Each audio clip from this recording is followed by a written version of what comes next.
Good morning, gardeners, and welcome to today's talk on indoor plants that purify your home. These are plants that are going to be very easy to grow as well, and a lot of them are really my favorites, which I think everybody should have in their home. We're going to stop at, this is one of my favorites, and this is a plant that's really popular right now. This is the Monstera Deliciosa. This is a plant also better known as a split leaf philodendron. Now this guy, we have them available as a small plant, as you can see here, only in a 4-inch pot, to something really large, like we have a huge specimen, and I'll just show it to you over here. These guys are very forgiving, great for low light, and I love them simply because of the fact that if you forget to water them, it doesn't hurt. It's like, oh well, I forgot to water it. They don't mind whatsoever. They don't mind the drying out in between, a good watering and a drying out period. It does not hurt them one bit. So they're a very forgiving plant, great air purifier. Anytime you have a plant that has a lot of leaf surface like that, that really is one of the best plants for your indoor environment. Secondly, we're going to go to another member of the philodendron, and this is called the Swiss cheese plant. Also a very trending plant right now. You can get this plant as a hanging basket.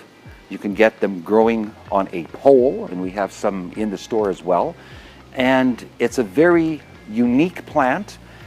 This plant was around probably about 50, 60 years ago, lost its popularity. Now it's one of the most trendiest plants out there. Again, a very easy to grow plant, great for your indoor environment, and it's a plant that it prefers to be consistently moist to slightly dry. This is one you don't want to overwater. So that is the Swiss cheese plant, better known as Monstera Adansonii. Going through the greenhouse here again, we have, like, philodendrons are a huge group of plants. We also go into figs, ficus. Now this is the Fiddle Leaf Fig. Now Fiddle Leaf Figs, as you can see, this is the little guy. This is called Little Fiddle, and this is the dwarf version, the short version. We have some larger ones back over in the greenhouse right back here, and as you can see, you can also get them on a standard or a stalk. And they're specifically trained that way, whereby when they're young, they're trained to one single stem, and then you have this sort of tree-like effect. You can get them in that stage. You can also get them in something that's really large, that they're not trimmed, where they're a large bush form. You can also get them in a columnar form. Now, with Fiddle Leaf Figs, their culture very simple. Basically, they prefer a consistently moist soil and a bright room. They don't have to be in direct light, which is really important because some people don't have direct windows that face south or west, where the sun is really just consistently in your face. These guys prefer just a brightly lit room. So if you have an area in the home that's maybe 6, 7, 8 feet away from a south window or a west window, great. If you have an east window or north window, you'll put them right in the window. That's what they prefer. A lot of these plants as well, in the summertime, anything that does not like much light, in the wintertime, keep them in the full sun. Summertime, back them away from the window. So that is your Fiddle Leaf Fig, Ficus Lyrata. And in front of them, another group of plants, very leafy, and they come with so many different varieties here as well. And this is the old-fashioned peace lily. Now peace lilies, again, like I said, a lot of varieties. Some that have got really large leaves like this. We've also got some that are back over here, which have got a lot finer leaf and a deeper colored leaf, but this is the flower on them. Very nice. It's probably the best choice for a plant in a low light condition. Again, huge leaf surface, very easy to grow. The main thing with them is you want to make sure that they are consistently kept moist. They do not like to be dried out, because what happens if you allow them to dry out too much to the stage of wilting, you will have brown tips on the leaves, and that's a very, very common problem. Again, a good air purifier. So this is Spathiphyllum, is the Latin name on this guy. Again, easy to grow, one of the most forgiving plants out there. We're also going to go back here, actually just back over in the greenhouse this way. We're going to talk about another large group of plants, and these are the snake plants, the Sansevierias. There are so many different varieties of Sansevierias. As you can see, the leaf coloration here, we have this huge wide leaf type called Jaboa, and I just absolutely love this plant simply because it gets really tall. This one can get as high as 5-6 feet, and it's got a very nice wide leaf to it. That's one of my favorites. And a brand new variety that just was released this year is called Whitney, and this is a very unique variety. We're really fortunate to have this variety in the store this year, simply because of the coloration is different, the form is different on this plant. It's nice and thick, a thick grower, doesn't get too tall, but a really very elegant, contemporary looking type of plant in the right environment. So that is, again, one of my brand new favorites. An old standby here, this one as well. This is probably the most popular at the present time.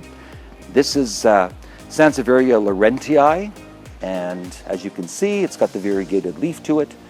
Again, you know, a nice contrasting plant. Now, one thing with all the Sansevierias, which is really important to keep in mind, a very easy, forgiving plant to grow. This is one that the only way you can kill it is if you overwater it. So you do not want to be heavy on watering. This is a plant as well that you want to water it maybe once a month during the winter months, once every 6 weeks, something like that, from about November till the end of February. Beyond that, you're going to be watering these guys roughly about once every 3 weeks throughout the summer months. Fertilizing, something like a triple 20, maybe once a month is all that they require. Very simple, foolproof plant, and highly recommended. Back over here, we have another really good air purifying plant.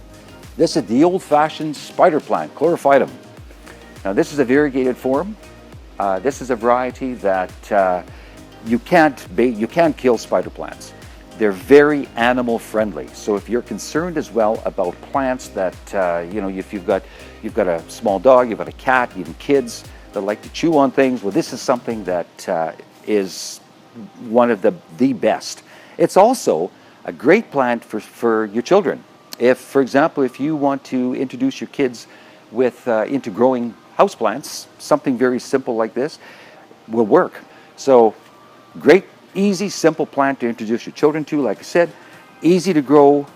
You want to keep them consistently moist to slightly dry. You don't want to rot them, so don't keep them really soggy wet.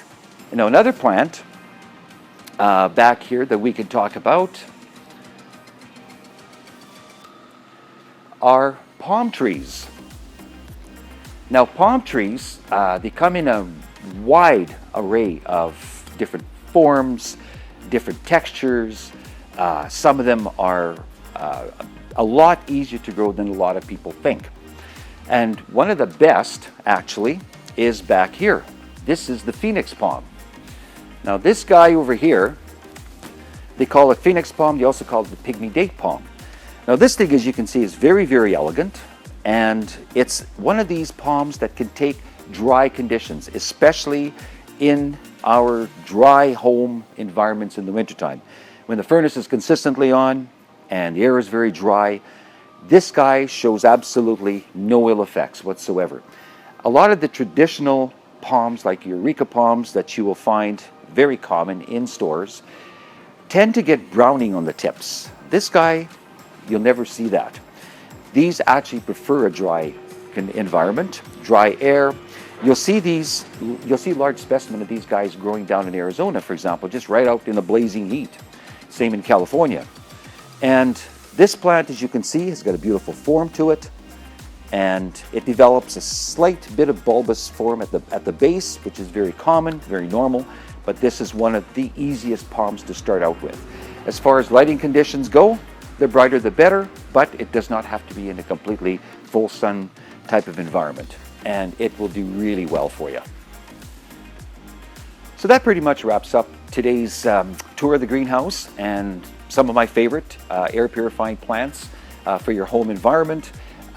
Just a quick reminder as well, we have currently available curbside pickup, and how that works is if you see something that you like, go on our website and you can give us a quick call, phone in an order to us, and we'll prepare it for you. We'll take your credit card and we'll have it all ready for you as a pickup.